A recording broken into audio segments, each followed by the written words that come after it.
तलाक के समय या तलाक के बाद घर छोड़कर के किसे जाना पड़ेगा? बहुत बड़ा प्रश्न। चलिए इसी को जानते हैं इस वीडियो में। नमस्कार, आपने शुरुआत की अशोक पांडे के साथ। आपका अपना चैनल है आपका कानून, इस वजह से सब्सक्राइब ज़रूर कर दें, जी हाँ, और घंटी दबा दें जिससे लगातार इस प्रकार के जो कानूनी जानकारी से भरे वीडियोज़ हैं वो आप तक पहुँचते रहें।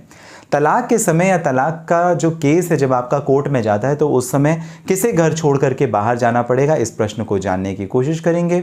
अमूमन जिसका घर है वो उसी घर में रहता है, लेकिन एक दूसरा कॉन्सेप्ट है इंडिया के लॉ में जिसे हम बोलते हैं, जैसे पत्नी शादी करके आई तो उसका एक राइट हो जाता है, राइट ऑफ रेसिडेंस। तो राइट ऑफ रेसिडेंस की वजह से पति या सास ससुर उसे उस घर से नहीं निकाल सकते। मान लेते हैं पत्नी शादी करके जाती है अपने ससुराल, अगर वो घर पत्नी का तो है नहीं लेकिन वो शादी होकर के उस घर में आई, तो अगर सास ससुर समझें या पति समझे कि उसे घर से रातों रात बाहर बेघर कर दिया जाए तो ऐसा बेशक बिल्कुल नहीं है, क्योंकि ये डोमेस्टिक वायलेंस का जो कानून है, घरेलू हिंसा का जो कानून है, उसके अंदर उसके दायरे में भी आता है और ये एक पनिशेबल ऑफेंस है, या कि कोर्ट आपको बाध्य कर सकती है कि आप अपनी पत्नी को अपने घर में साथ में रखें।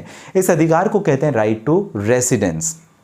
एक दूसरा प्रिंसिपल, जहां पर जो घर जिसका है उसमें रहेगा। मान लीजिए बच्चे दो हैं, पत्नी है, पत्नी कुछ नहीं कमाती या कुछ करती, हस्बैंड जॉब करता है, उस कंडीशन पर हस्बैंड के नाम पे घर है, लेकिन फिर भी क्योंकि बच्चों का और पत्नी का राइट टू रेसिडेंस है तो वो उसी घर में रहेंगे। इसका मतलब ये नहीं है कि पत्नी पति को ज़बरदस्ती उस घर से बाहर कर देगी, बेघर कर देगी, पत्नी भी ऐसा नहीं कर सकती। लेकिन हाँ, दोनों चाहें तो सेपरेट रह सकते हैं। सेपरेशन का मतलब ये है कि दोनों के बीच में रिलेशनशिप नहीं होंगे, शारीरिक संबंध नहीं होंगे। और इस बारे में अगर आप समझना चाहें तो right to residence, right of residence बहुत इंपॉर्टेंट है जो महिलाओं के फेवर में दिया गया। उसके पीछे रीज़न यही था, पति के नाम पर संपत्ति शादी के बाद सास ससुर के घर पे आती है, तो वहाँ पिता के घर से भी आ गई, यहाँ सास ससुर भी नहीं रख रहे तो कहाँ रोड पे आएगी। इस वजह से जो घरेलू हिंसा अधिनियम है भारत के कानून के अंतर्गत, वहाँ पर पत्नी और बच्चों के लिए ये लीगल राइट प्रोवाइड किया गया है कि वो पति के घर पर या सास ससुर के घर पर, जिस घर पर वो शादी करके गई है उस घर पे रह सकती है। और ज़बरदस्ती अगर उसे निकाला जाए तो फिर क्या, इसके लिए वो पुलिस की मदद ले सकती है और नहीं तो मैजिस्ट्रेट की भी हेल्प ले सकती है। प्रोटेक्शन ऑफिसर जो डिस्ट्रिक्ट में होते हैं उनकी मदद भी ली जा सकती है। तो ये विशेष कारण है।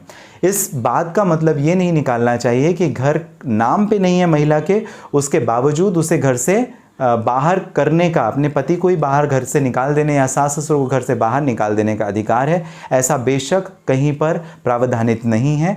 लेकिन किसी प्रॉपर्टी को सेल करना या किसी को गिफ्ट दे देना या किसी और के नाम पर विल कर देना, ये भी वाइफ नहीं कर सकेगी, लेकिन राइट टू रेसिडेंस जरूर रहेगा। ज़्यादातर जो तलाक के मामले हैं वहाँ पर अगर इस तरह की कंडीशन है तो एक अरेंजमेंट कोर्ट करवा देती है। जैसे मान लीजिए कि पति का घर है, पति अगर फंडामेंटली उसे हर महीने पैसे देता है, मेंटेनेंस के पैसे देता है, अलग किसी जगह पे रहने के पैसे देता है, बच्चों के पैसे देता है, तो कोर्ट दूसरी जगह पर भी अल्टरनेटिव व्यवस्था करा सकती है, but it's a discretionary power of court. अमूमन जो इसका तरीका है वो वैसा है जो मैंने आपको बताने की इस वीडियो में कोशिश करी। आपको ये जानकारी कैसी लगी आप मुझे ज़रूर बताइएगा कमेंट बॉक्स में। साथ ही किसी परेशानी के लिए अगर करना चाहते हैं बात, इस वीडियो के डिस्क्रिप्शन में डिटेल है, लिंक है जहां से डायरेक्ट अपॉइंटमेंट बुक करके आप कर सकेंगे मुझे बात। मिलेंगे अगले वीडियो में, तब तक के लिए स्वस्थ और सुरक्षित रहें।